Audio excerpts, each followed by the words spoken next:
महादेव जी कहते हैं, अतीत का प्रभाव जब तक मस्तिष्क पर छाया रहता है तो विनाश का कारण ही बनता है, जिसका एकमात्र समाधान यही है कि शीघ्र से अतिशीघ्र अतीत से उभरकर वर्तमान को स्वीकार करना होता है। अगर आप महादेव जी को अपना आराध्य मानते हैं तो वीडियो को लाइक करके कमेंट में हर हर महादेव लिखें। अशांत मन चिंता को जन्म देता है और चिंता मन को अशांत करती है, जिससे निराशा ही उत्पन्न होती है और निराशा मन असफलता का कारण बनता है।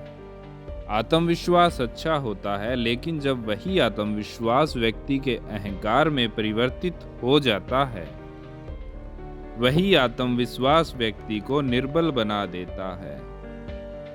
प्रत्येक यात्रा वह बड़ी हो या छोटी, अवश्य ही कोई ना कोई फल देती है।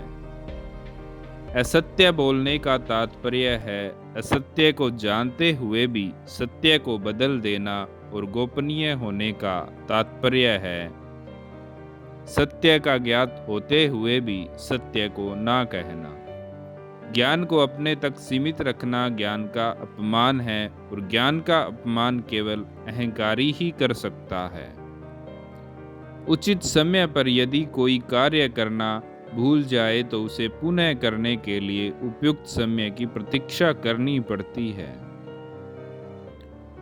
जिस प्रकार सुख की अनुभूति के लिए दुख का आभास होना अनिवार्य है, उसी प्रकार साहस की अनुभूति के लिए भय का सामना भी अनिवार्य है। इस संसार में दायित्व के पूर्ति के मार्ग पर ऐसी कई परिस्थितियां उत्पन्न हो जाती है जहां व्यक्ति के मन में पाने की प्रसन्नता से अधिक कुछ खोने का दुख, उसकी ग्लानि उत्पन्न हो जाती है। जो सदैव अपनी आत्मरक्षा हेतु चिंतित रहते हैं, जिनके प्रत्येक कर्म के पीछे सर्वोच्च पद को प्राप्त करने की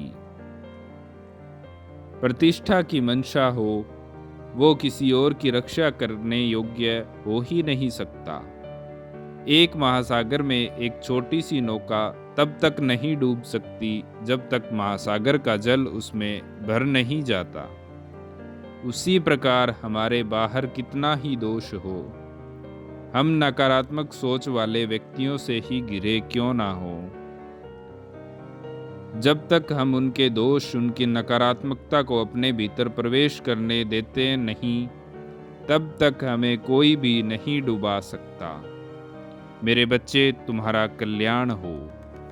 ओम नमः शिवाय। जय माता दी।